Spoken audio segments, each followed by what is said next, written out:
we are. Welcome, everyone. I am here with one of our VIP speakers at the Inner Circle Master Experience at Spirit Fest coming up in Punta Gorda really soon, and somebody that I'm really excited to talk with. Jaap van Etten is a biologist who has created the Center for Metaphysical Ecology. Did I say that right? That's correct. Yes. Yes. And I'm interested to know, because you've written some fascinating books about the crystal skulls and also about ley lines and the earth energy. How did you transition from more of the mainstream science into what you're doing now? Well, there are two main reasons. The first one is that I found science by definition too limited, because there were that it's improving, especially with quantum physics, but still, the story only that what is measurable is accepted. That was for me a little bit too limited when I was working in the field.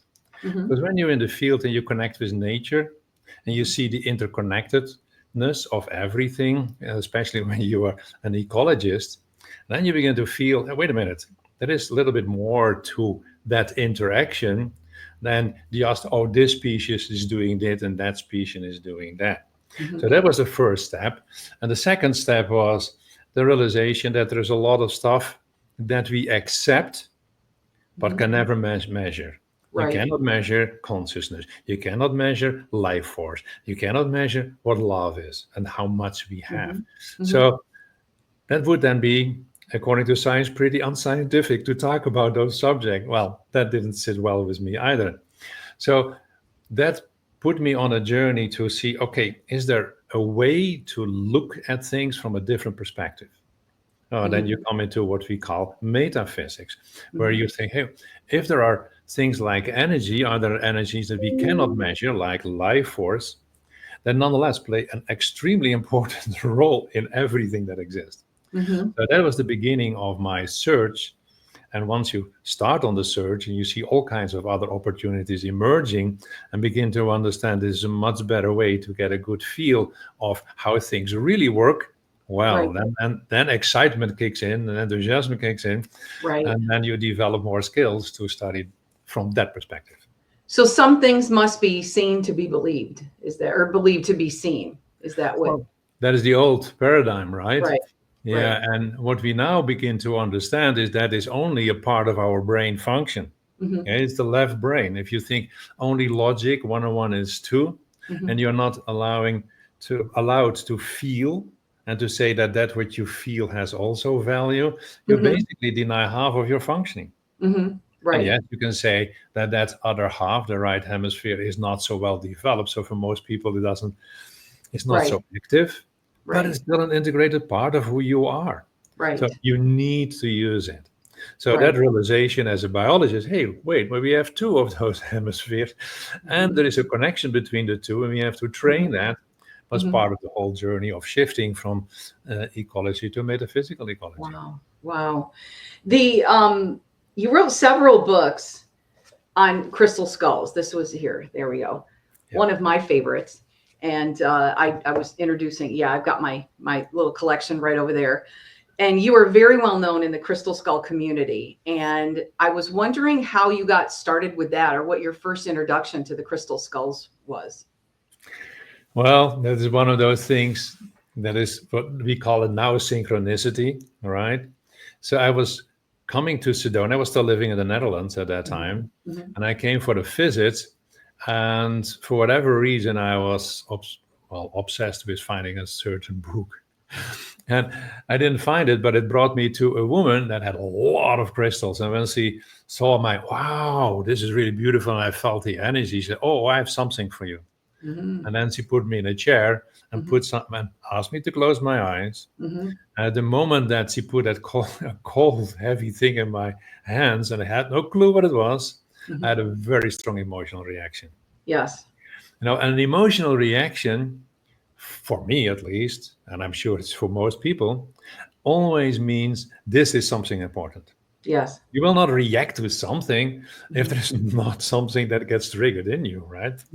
So at the moment I got triggered, and after half an hour sobbing, and I finally opened my eyes and I saw this ugly thing, because that was my first reaction to crystal skulls. I had to find out how I could be so emotional about such a ugly thing. And that is the beginning of my journey. Well, that brought me to quite something, you know. I'm actually sitting in a room where the whole group of crystal skulls that we have now is, you know. So there are now a couple of hundred here. Wow. I can turn the computer around. You can have a big glimpse. I'm interested if you can. Is that okay? Nope. Here we go. Oh my goodness. Look at that. Wow. You see? Yes. I love all the arrangements that you've done. So tell me the energy that for the way that you put them. What made you the energetics that are involved with that? Well, you know, one of the things for me, and that is maybe my scientific frame of mind, is that when, you know, we talk about an object, by definition, everything is energy. Yeah, nothing is not energy. Right. So that means that although we see a crystal in the shape of a skull, you know, there is something with the energy that if you compare that with a crystal, there is something different. They have similarities because of the material and that kind of things. Right. But there is also another vibration. So feeling that brought me on this journey. Okay, what is it that crystal skulls makes different from crystals? That was my first question. Number two, why in history have people made crystal skulls? And apparently for communities it was important, also for individuals, because the big ones were for communities and there were smaller ones that were for individuals, for individual use. So why did they do that? Well, it's all about energy. So the journey was to figure out not, you know, how old is a skull? No, what makes that it is important for people to have something energetically like a crystal skull? Right. And so I went through size, materials, and this and this and that. And slowly, you know, you build up, like, I call it the reference system. Initially, it's like just a skull, and there was not much information, you know, but every time is adding to it. That's what scientists are doing anyway, right? So you build up a reference system, and that begins to then create an increasing understanding of the system. So what it led to was that every crystal skull is tapping into a field. Yes. So you can use any skull, and with that, access that huge field of information that is literally connected to crystal skulls. That was number one. Number two, they organize actually in 12 major vibration systems. Okay. Well, and those vibration systems, we know in our system, and I'm saying this with some care, in our system as the chakras. Right. But chakras are actually a universal resonance system. So everything that exists in creation is resonating with that vibration of what we call the 12 chakras. Okay. So that is what crystal skulls are doing as well. So what you just quickly saw was actually, and you couldn't see that because it was only a segment that I moved around, but there are 12, you can say, petals in the circle setup. Wow. And so you can train yourself to feel, oh, wow, this one is primarily resonating with one of the 12 chakra frequencies. Okay.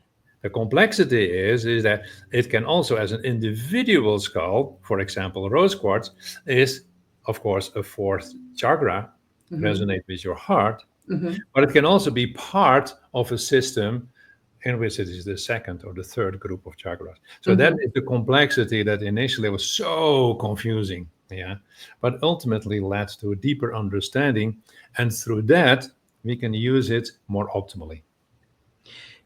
So they communicate with each other, and that's my understanding, so that when it's sat with an ancient skull, or sometimes people confuse the ancient skulls with one of the original 12. And a skull can be 2,000 years old and not be one of the original, and it's still an ancient crystal skull. Sure. to the best of your knowledge, there's quite a few around, isn't there? I mean, they're not a dime a dozen, but there are more There of are, those. if you mean original, there is none. Well, if they are around, nobody knows. Mm-hmm. Ancient ones, depending on the definition, there's slightly different definitions. Some people say they have to be at least 1,000 years old, and others say, and it's just a human perspective, right? Mm-hmm. But there are older skulls. There are maybe a dozen. Wow. Yeah. And then there are a lot that are old, but let's say about 100, maybe 200 years old. Mm-hmm. And then there are a lot that claim to be old, Yes. and others not. Yes. So if you have a newer skull and it sat with some of the older skulls, that's my understanding, is that it's like a little library, that they get the information or the resonance from the other skulls. Is that accurate? That depends on how much of the potential of what that skull can do is awakened. Mm. Yeah. So even some of the ancient ones have more potential than actually is awakened. Mm-hmm. It depends on the culture that I've worked with it, how much from their perspective they needed in order to fulfill the purpose of why they had the crystal skulls. Wow. Yeah. Okay. So there is so much more into the potential of skulls. This is also depending on the materials and many other factors Mm-hmm. that, I think you can explore crystal skulls the rest of your life and still learn a lot about them. That's what's so fascinating to me. And like you, I did not really think this was going to be something I resonated with. And it's now been 25 years ago, where a gentleman came in and was doing crystal skull sessions. It was recommended to me by a friend. And he said, pick a skull. And I sat down and immediately put my hands on it without guidance, and started just having memories and visions. And he hadn't even turned around. He didn't even know what I was doing. And he said, "Oh, you've worked with them before." He said, you've met before. And that really just kind of turned me into this, and to the, like you said, the potentials of working with them. Yeah. And I think people might be a little cautious of it, because sometimes the skull is representative of poison or death, but that's not. It's the shape of our receptor, where our brain is. Yes. If you put information, which initially those people did, it's a receptacle for information. Mm-hmm. Well, how do you want to make sure that in the future people will recognize this is one of them that holds information? Mm-hmm. If it's just a crystal, unless you're very sensitive, you will never know. Right. Now the shape of the skull is telling you, hey, this holds information. So this is important to connect with, feel into, and see whether you can access that information for the betterment of all of us. Because basically, we still need to learn to integrate the good things of the past, integrate it in our current time, so that we have at least a better future, if you understand. Right. I'm going to, before we go on to our next subject, put up your website there, the Center for Metaphysical Ecology, so people can see more about the work you do. And you mentioned YouTube. You have a YouTube channel too? Yeah, under the same name. Okay. Center for Metaphysical Ecology. Yeah. Okay. All right. That'll be easy to find then. And then another one of your books, which I loved. There we go. Gifts of Mother Earth. So this is talking about ley lines and energy grid, and the grid of the planet as a whole. And that for me has been particularly compelling, because we want to work with the energy where we are. Like, so we do events. We want to work with the energy of that area. And then all of us want to work with the energy of where we live. And, and then knowing where the vortexes and different things are on the planet.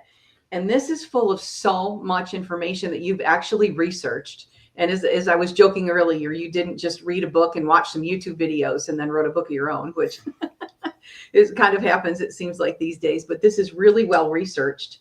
When you were writing the book, were there any standouts of things that you learned that just blew your mind, that about the planet and about the energy lines that we've got in it? Well, if I would say what blows my mind, and I put it in one sentence, is the unbelievable beauty of the interconnectedness. Wow. All those systems, even although they have their own unique function, mm-hmm. are part and parcel of the total energy complex that Mother Earth is literally offering to us Mhm. to make sure that we can optimally function and develop our skills and abilities in the most optimal way. Right. And because we have forgotten that they exist, fortunately, we begin to rediscover them again. But the fact that we have forgotten means that we are not aware of the fact that we walk through a sea of energy every moment in our lives, that the choice of a place to live is co-determining what is supporting you, Mhm. because every place has certain accents, they're not all identical. Mhm. So feeling what resonates with you and learning to understand what these energies are, and that is Mhm. what's the purpose of the book, is helping you to understand who you are. Right. Yeah. And Mother Earth is not only supporting us, but supporting all life. So all life is depending on those energies. And what we should remember is that Mother Earth is crystalline. Mhm. Yeah. So, sorry, we talked about crystals and crystal skulls, all material from Mother Earth. Mhm. It all comes from the same source, whether it's crystalline, whether it is vortexes, grids, chakra resonances, meridian resonance, consciousness resonance, information for existence and more for genetic systems, portals to other systems that help us understand that the Earth is not an isolated sphere in the universe, but is connected with all other systems around us. Right. All of that helps us to understand the unbelievable power of interconnectedness, Yes. that we have the Earlier, ability to connect to so much. yes. Earlier we were talking about the whales. I could tell that you're very fond of them. And we were talking about them being of the higher consciousness. Do Yes. you think that they're of some of the highest consciousness on the planet? If you, yeah, that is a bit of a difficult question. If you talk about the highest consciousness held by physical forms, I say yes. Wow. If Um, you say overall, because there's a lot of invisible beings that are living on Earth as well, that some of have your other at least books. Yeah. equal or higher consciousness, right? So, but yeah, they have a much higher consciousness than we have, active Mhm. consciousness than we have. I'm not Okay. talking about potential. I go back to that word again. Right. We have an unbelievable potential, but we are not awakening it. And I think so. Like and you have now given a new name, so forgive me that is not in my mind yet. But what you are offering and where we are speaking is an opportunity to begin to understand that there is more potential and to help people to awaken that potential. Oh, that's beautiful. Yeah. Yeah, we're right. Our event, the Inner Circle Master Experience at Spirit Fest, with 90 vendors, it's going to be really fun. And then this awesome lineup of speakers is right in the harbor of Florida. So it's the Atlantic Ocean where it meets the Peace River. And it's just this beautiful harbor. You can see it right from the venue. And it is really, I think, a very special place. They've got prehistoric bones that they find, shark teeth and saber-toothed tiger and all kinds of things in the Peace River. So that, this was a very active place for tens of thousands of years, if not more. So that's great that you brought that up, because there really is special energy. We go to the Charlotte Harbor Event Center, which we just really love that venue anyway. It's beautiful. There's mosaic sea animals, sea creatures. When you come in, you're going to love it. But we talked about in 2012 the crystal energy, that had been seeded in the planet kind of came online, and it is helping to raise the vibration of the earth. Am I speaking that correctly? Is that your understanding? I'm going somewhere with this. Yeah. Yeah. Yes, and maybe no as well. There are certain moments seen from a certain perspective that are key moments that trigger things. Mm-hmm. But I see also, I could also put 2019 as a key, because that was the first year that new energies were literally entering into the earth. Why 2019? I can't even tell you. I don't know. Yeah. Some people Okay. say it's because it's a 3 year, numerologically. A Right. lot of potential possibilities, but there also this year had a very unique moment. So I think we are living in a time of transition where there are many trigger points Mm-hmm. that gives us the opportunity to awaken more of our potential. I go back to that same term, Mm-hmm. and for me that has always been the key. And if you look at all kinds of esoteric tradition, it was always to awaken the potential, to make sure at least some people maintained a certain level of consciousness. And I feel that this is now this powerful invitation to humanity as a whole to awaken. And the more people awaken, even small parts, the more we have the opportunity to change this world in a way that is really not only good for us humans, as the tendency is, but good for the whole planet and everything that lives on it. Yes. And that's why we like to get together. It's one thing where we can talk online or, we can watch your videos, but it's another thing to be in the same room where we can talk with each other and share that energy, because that energy, like you said, is so important. But where I was going with my understanding is that the crystals have become higher and higher along with the ascension of the planet, but that the waters are coming online too. And I was wondering if you had heard that or what you knew about that. And I felt it myself, but it's something kind of new. It is, in a sense, you can say that water is fluid crystal. Yeah, it's crystalline material.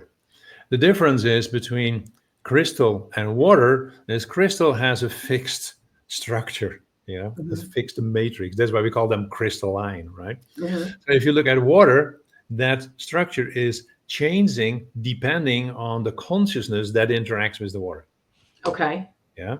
So what we see is that with an increase in consciousness, not only do you see an awakening of the potential of crystalline energies, which means the awakening of Mother Earth, you see that also in the water. Right. Yeah, so in that sense, I agree. Water is changing, and it is crystalline in nature. And water, in this house, water is almost like a sacred subject. Because you're in the desert. Yeah, no, not only for that reason. We have been studying and working with how to use water as a medium for transfer of information. In addition to what we do with crystals and crystal skulls. So we see that as equally important. And I use that to create essences that we can then use to, place at a certain place to activate it so that energy is available anywhere where we go. That's great. Yeah. That's very advanced and sounds really promising. So I can't wait to hear more about that too. So on that note, we invite everybody to come out and speak with Jaap and listen to hear him. He's going to be talking both days, both Saturday and Sunday. One day about the skulls, and then the next day about the earth energies and the lines and the grids at the Inner Circle Master Experience. And I'm going to put the website up here right now. You can find it under the wisdomoflightconference.com. And we do have one-day passes. And Friday, there is a special Lionsgate Circle that's going to be really good. And there'll be quite a few people at that. And I think it's going to be really beneficial, for people to participate in that. And I really would like to see people come to that too, and not just do the day pass, but we did want to make that available to people. And then the website for Spirit Fest is Spirit Fest USA. So you can find us on either one. Spirit Fest USA is going to have a tab for the show with the 90 vendors, and then also for the conference. And if anybody has any questions, you guys will know how to get in touch with us on the different platforms that we're going to be putting this video on, because I just think you have so much great high-level information to share. I'm just really looking forward to having you here. So we're very grateful, and thank you for your time today, and I'll see you in a few weeks. I'm looking forward to it. All right. Thank you. Okay.